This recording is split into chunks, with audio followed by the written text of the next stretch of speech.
भजनलाल मुर्दाबाद, जिंदाबाद। भजनलाल मुर्दाबाद, मुर्दाबाद। सचिन पायलट जिंदाबाद। सियासत के अंदाज भी कितने निराले होते हैं साहब। जिसकी जय जयकार होनी चाहिए उसे मुर्दाबाद कर दिया जाता है और दूसरे नेता को जिंदाबाद। ये जो तस्वीरें आपने देखी वो क्या थी और क्यों तैयार हुई? आखिर किसे मुर्दाबाद किया गया और किसे जिंदाबाद कहा गया? हम इस सियासी चक्र में आपको वो सब कुछ बताएंगे, लेकिन उससे पहले आज जिक्र करना चाहते हैं राजस्थान के भरतपुर का। जनाब, सूबे का भरतपुर आजकल काफी चर्चाओं में है।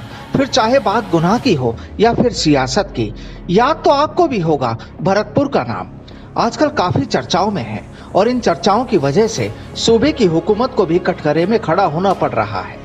अब यूं तो कहीं भी कुछ उल्टा पुल्टा होता है तो गाज अधिकारियों पर ही गिरती है, लेकिन जो भी हो सरकार पर भी सवाल तो उठते ही है। आपको याद होगा वो मामला जो कुछ दिन पहले सामने आया था, जब इलाके की सांसद महोदया आकस्मिक जांच के लिए निकली थी, लेकिन अज्ञात हमलावरों ने उन्हें अपना निशाना बना लिया था। सोचा भी ना था कि जिस पर वो हमला कर रहे हैं वो कोई और नहीं, सांसद महोदया है।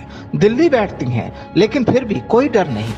अब मामला कुछ सुलझता तो दिन दहाड़े एक डॉक्टर पति पत्नी को गोलियों से उड़ा दिया गया। दरअसल हमारा मकसद अपराध की बात करना नहीं, बस चर्चा चल पड़ी तो याद आ गया, बात तो हम अभी सियासत की ही करेंगे। अब सियासत की बात करें तो कल ही तो था वो दिन जब भरतपुर के पूर्व राजघराने के 2 लोगों को लेकर मामला कुछ इस तरह उछला कि पूरा दिन सोशल मीडिया पर अपलोड और डिलीट पर निकल गया। माननीय विश्वेंद्र सिंह साहब, जिनके लाडले ने चिड़िया के ठिकाने पर कुछ इस तरह जुबान दी कि साहब चर्चाएं होती रही, अपने पिता को काफी बुरा भला कह डाला, जाने क्या क्या आरोप लगा डाले और फिर अपनी बात को चिड़िया के ठिकाने से मिटा डाला। बस वहां चर्चा हुई तो केवल इन साहब की कि इनके कहने पर तो मैं अपनी गर्दन भी कटा दूं। खैर साहब, हम यहाँ किसी की गर्दन काटने या कटाने की बात नहीं करेंगे। अब जब बात इन साहब की चली ही है तो इनकी भी बात कर ही लेते हैं, और इनकी बात करना जरूरी भी इसलिए कि हाल ही में एक बार फिर ये चर्चाओं में आ गए हैं।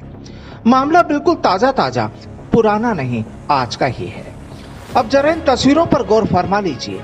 यहाँ सूबे के एक मंत्री महोदय के खिलाफ लोग मुर्दाबाद के नारे लगा रहे हैं, और हैरानी तो ये कि ये लोग भी वही बताए जाते हैं जिनके वोटों की बदौलत ये महाशय सरकार में मंत्री बने हैं, लेकिन इन्हें तो लोगों ने बेदखल सा ही कर दिया। बस नाम एक ही, सचिन पायलट जिंदाबाद। भजनलाल मुर्दाबाद, जिंदाबाद। भजनलाल मुर्दाबाद, मुर्दाबाद। सचिन पायलट जिंदाबाद। अब सोचिए जरा, यहाँ मसला था भजनलाल जाटव साहब का, लेकिन जिंदाबाद के नारे लगे सचिन पायलट के लिए। चलिए आपको बता देते हैं कि आखिर ऐसा क्यों और कैसे हुआ और क्या था ये पूरा माजरा। दरअसल यहाँ मंत्री महोदय को लोगों ने काले झंडे तक दिखा दिए और मुर्दाबाद के नारे भी उनके कानों में पड़े। मामला ये था कि सूबे के गृह रक्षा व नागरिक सुरक्षा एवं कृषि राज्य मंत्री भजनलाल जाटव को देवनारायण योजना से स्वीकृत आवासीय बालिका विद्यालय पीपरराव यानी बयाना का दोपहर में उद्घाटन करना था, और इसी कार्यक्रम के तहत जाटव कलसाड़ा होते हुए पीपरराव जा रहे थे। तभी नेहरा क्षेत्र के लोगों ने रास्ते में जगह जगह उनका काले झंडे से स्वागत किया। इलाके के लोगों का कहना है कि मंत्री भजनलाल जाटव ने कभी भी इस क्षेत्र के विकास की सुध नहीं ली, जबकि वह दूसरी बार विधायक है।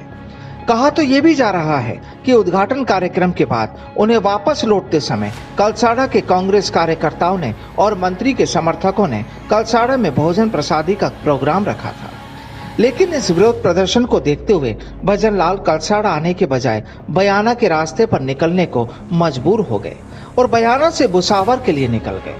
कहानी ये कि उन्हें उद्घाटन और खाना दोनों ही छोड़ने पड़े। आखिर गर्मी का वक्त है साहब, भूखे पेट परेशानियां भी होती ही है, लेकिन इनकी क्या कहें जो केवल सचिन पायलट जिंदाबाद के नारे ही लगा रहे थे उनकी गैर मौजूदगी में। अब गर्मी तो इन्हें भी लग रही होगी, लेकिन जनाब सियासत में तो सब कुछ जायज होता है, ऐसा भी कहा जाता है। अब यहाँ सियासत थी या पब्लिक का असल गुस्सा, लेकिन जो भी हो कहानी तो पलट ही गई।